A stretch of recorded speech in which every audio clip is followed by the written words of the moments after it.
चाहिँ रुद्र प्रसाद अधिकारी 2064 सालदेखि 65, 66, 67 साल 3 वर्ष मैले यसै विद्यालयमा पहिला यो माध्यमिक तह हुँदाखेरि सुरु हुँदा मैले अध्यापन गरेको थिएँ। मेरा त्यति बेलैका अधिकांश सहकर्मी साथीहरू हुनुहुन्छ। मैले आदरणीय वडा अध्यक्षज्यू समक्ष मैले यो भन्नुपर्छ, म त्यतिखेरै पनि त्यहाँबाट फिर्ता जानु नपरोस् भन्ने मलाई चाहना थियो। तर नेपाल सरकारको नियम कानुनहरू मान्नै पर्ने हुन्छ र विगतमा धेरै वर्षदेखि नै फेरि यही विद्यालयमा फर्कन मैले पटक पटक कोसिस गरेको, सबै साथीभाइहरूको सरसहयोग हुँदा पनि केही अडचनहरूले, कानुनी अडचनहरूले रोकिँदो रहेछ।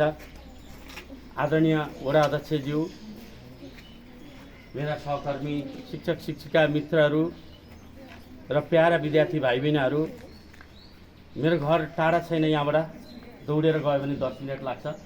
यही तौदा हो मेरो घर।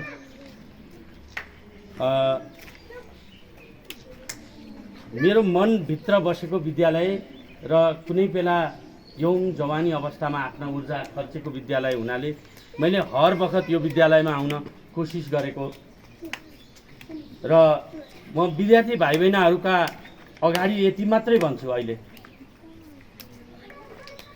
विद्यार्थी 125 जना रहेछन् र म जाँदा यहाँ 350 भन्दा माथि विद्यार्थीहरू थिए र पहिलो वर्ष एसएलसी परीक्षा दिँदा 100% रिजल्ट आएको थियो। सायद मलाई लाग्छ त्यो वर्ष दक्षिणकाली नगरपालिकामा सबैभन्दा बढी म्याथमेटिक्समा 98 मार्क ल्याउनु हुने मेरो साथी यहाँ हुनुहुन्छ।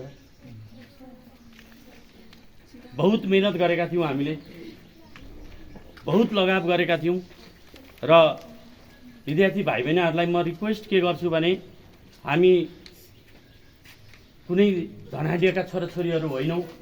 हामीले अलिकति मेहनत गर्न सक्यौँ भने हाम्रो जिन्दगीमा उल्टो फेर्न सक्छ। यति मात्रै हो र म मेरो बरगतले भ्याएसम्म, मेरो बुद्धि विवेकले भ्याएसम्म म शिक्षक शिक्षिका मित्रहरूसँग कोअर्डिनेसन गरेर तपाईहरूको सफल जीवनका लागि प्रयासरत रहनेछु र म आजै वडा अध्यक्षज्यूबाट अगाडि हुन त मैले मेयर, उपमेयर, यो समाजका हिजो लगायत भएका सबै मानिसहरूसँग बाचा गरेको छु कि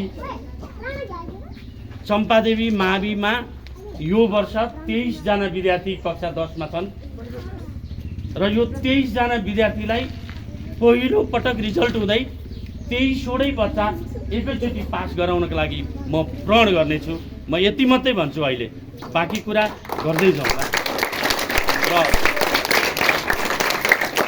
म वडा अध्यक्षज्यू, यो समाजका लब्ध प्रतिष्ठित व्यक्तिहरू, नगरका उच्च पदमा रहनुभएका सम्पूर्ण व्यक्तिहरू, यस विद्यालयका शिक्षक शिक्षिका मित्रहरू, जसले मलाई यो ठाउँमा आज यो पत्र थमाउने अवस्थासम्म आउनका लागि मलाई जुन खालको सहयोग गर्नुभयो, म माथि सदा सहायता देखाउनु भयो, तपाईहरूले गरेको सहयोग र तपाईहरूले गरेको आश र भरोसालाई म तल पर्ने दिने छैन भन्ने बाचा गर्छु।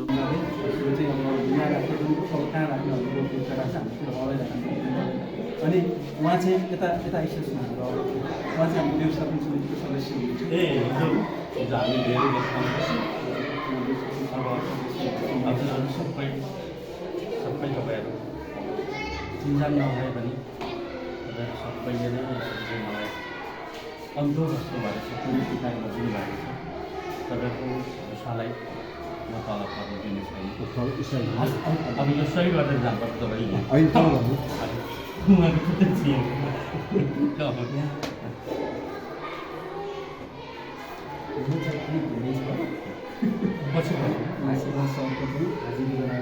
निमित्त प्रधानमन्त्रीमा जिम्मेवारी दिएको नगरपालिकाले हामीलाई पत्र दिएको थियो।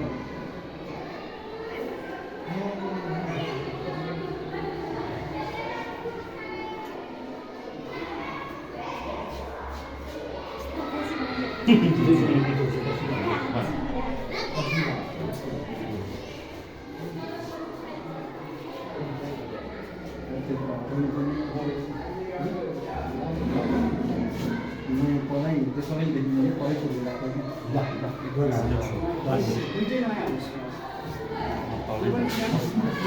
ल